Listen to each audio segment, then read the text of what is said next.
Hello. So I'm really not much of a vlogger, but I wanted to kind of film my process of soap making for anybody who kind of wants to see how I do this. Today we're going to be making a cold process batch of, oh, and here's Sushi. Hi Sushi. It's our soap making assistant. So today we're going to be making a cold process batch of extra virgin olive oil soap. It's just going to be 100% olive oil because it's supposed to be the most mild for people with sensitive skin. I'm not doing any colors or dyes or scents or anything, fun like that, right? Just keeping it plain and simple. But we've got some fun like sunflower molds. That's like the most creative I get with my my soap making. So I'm gonna start with this, and I'll kind of run you through some of the motions and the measurements and things like that. And here we go. Our equipment. We have our sodium hydroxide, or the lye. It's what's gonna saponify our extra virgin olive oil that we have here.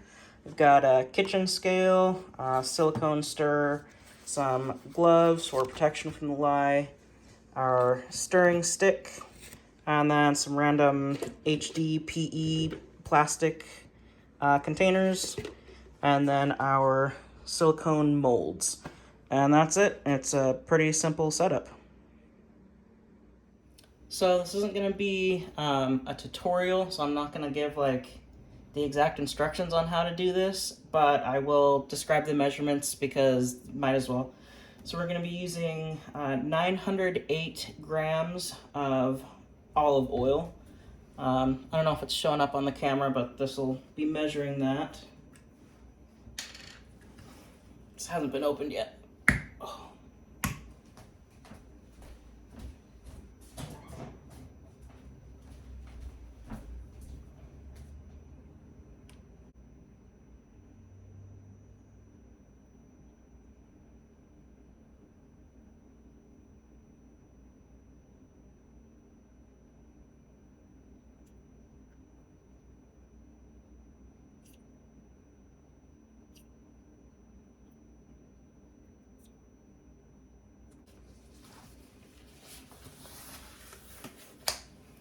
All right, now we're going to measure out 119 to 120 grams of lye.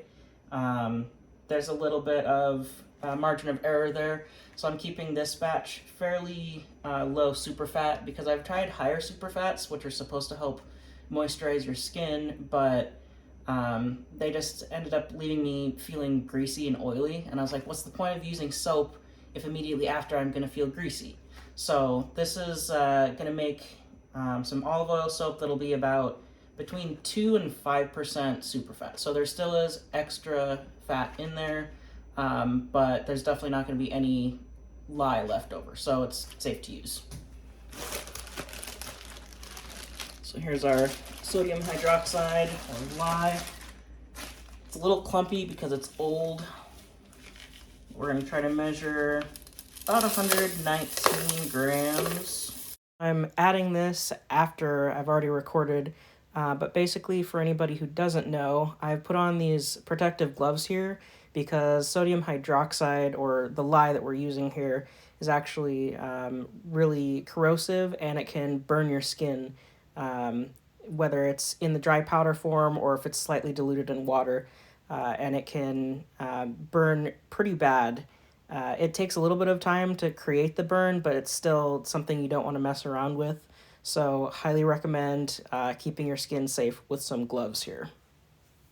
I'm going to call that good. So this scale I found can actually be about a whole gram off. So it just switched from 118 to 119. So it might be rounding up. It might be like 118.5. But I'm going to say 119 is good.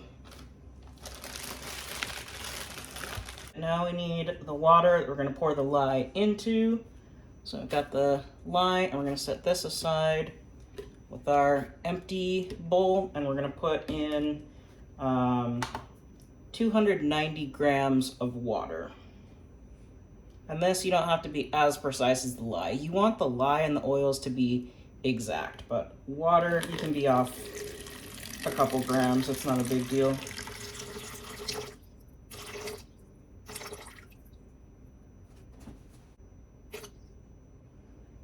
Alright, 289 is good enough. So it's a nice, gloomy, and rainy day out here, perfect for doing an indoor soap making project. But we've come outside here to mix the lye with the water because of the fumes and the irritants. So here we've got 190 grams of lye, and this is going into our, we've got 119 grams of sodium hydroxide. This is going into 290 grams of water. So here's another thing I'm adding after the fact. I don't know the exact science behind it, and even if I did, I probably wouldn't understand it. But when you add lye into the water, it actually heats up a lot, like almost to boiling temperatures. So we're talking 200 degrees Fahrenheit. In my experience, it's a little bit colder, maybe like the temperature of some freshly brewed tea or coffee. So I think that's about like 160 degrees. But either way, when I'm mixing this in here, it's really hot. So this is another one of the hazards of soap making, but if you do it carefully, it's nothing to worry about. But it's definitely pretty interesting.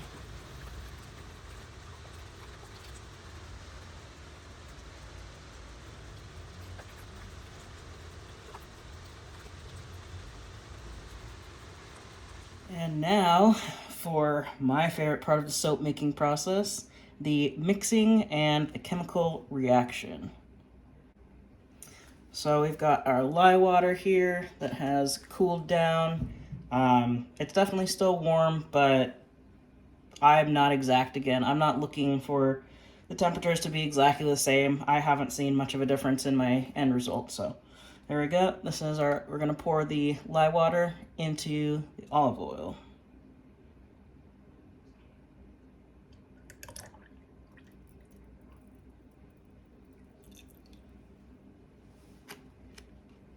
You can already see a little bit of the process happening down here as it's turned a little bit paler.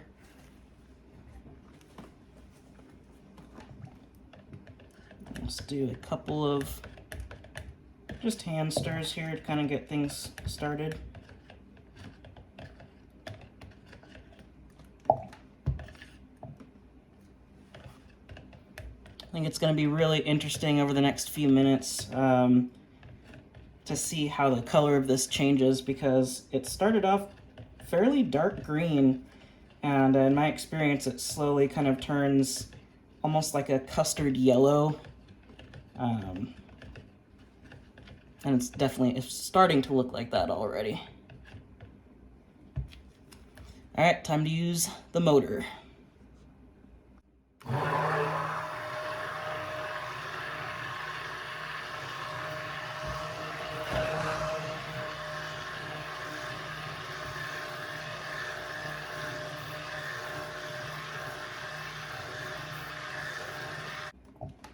So again, because I'm keeping this simple, I'm gonna let it trace to pretty thick. I want it to be, like I said, pretty much the consistency of a custard, because then I know it's pretty much as emulsified as it's gonna be. So we're gonna keep stirring this a little bit longer and make sure we get a really thick trace.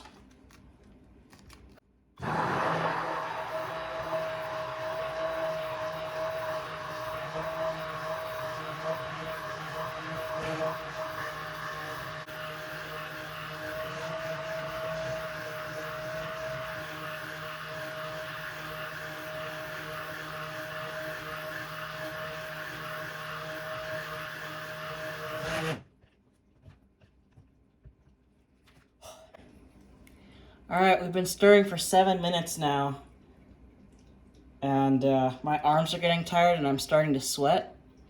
And I'm also wondering if I should be recording this whole process. This is going to be the longest part of the video, so maybe I'll just like speed this up times 10 or something, or maybe we'll cut a lot of it. I have no clue. but we're definitely getting close to the desired level of trace. It's still pretty liquidy, or you can see it's still pretty liquidy. Some people would stop right here, but I'm gonna keep going.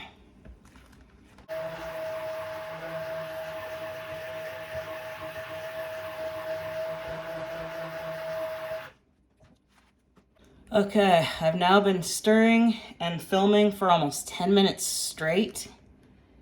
I don't know if this is good content or not, of 10 minutes full of stirring soap. But either way, we're definitely right about where I want to be. It's a very thick trace. I'm hoping that's coming through pretty well on the camera. Like I said, this is like a custard. I actually would be okay if it was a little bit thicker. So we'll stir for like maybe 1 more minute.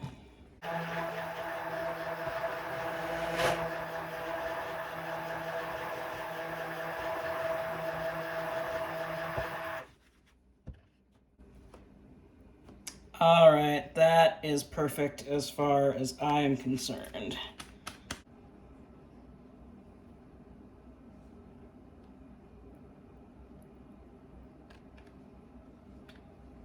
Okay, now we're ready to pour this soap.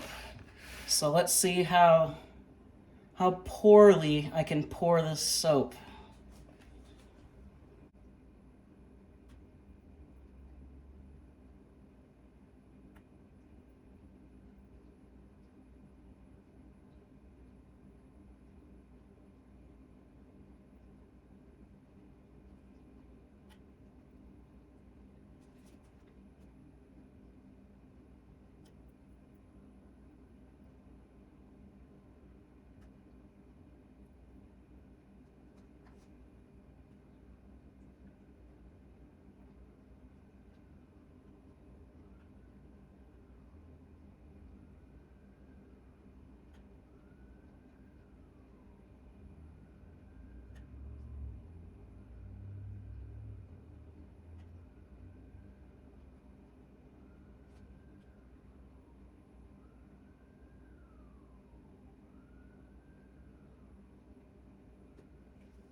Now, because the batter was so thick, you'll see a couple of these like clumps and stuff, and if I just let it dry, it's gonna dry with those clumps.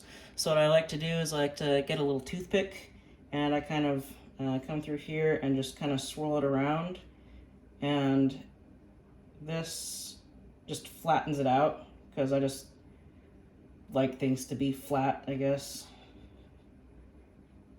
But it also does leave a couple of these little swirly patterns in it when it dries, which I think is kind of cool. So I'm just going to go ahead and do this to every single bar of soap to keep things even.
So here we are in the miscellaneous room in my house. This is just where I've set the soap out, and it's going to be drying here until it's ready to come out of the mold, which in my experience is about 2 or 3 days. And then I have some other soap bars that I've made right here that are all dry. You can handle them, but I'm waiting for them to cure and just age for at least 6 months. Although I have used some of them after 2 months and they seem to be just fine. Although because it's olive oil, it definitely is really, it dissolves fairly quickly. So you can see some of these ones are kind of whiter and some of them are more yellow, like a pale yellow. I think the white ones were closer to the 2% super fat, and so that white might be a little bit... Oh, we have a visitor. Hi, Simon. Hi, Sushi. I think that the white ones might have a little bit of soda ash, but I'm not sure. If anybody knows what's going on with these guys, why they're more white like that. This is also in my basement, so it's really cold. I've heard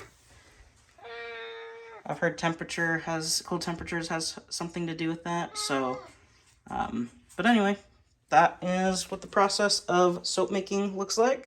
So thanks for tuning in and watching this video.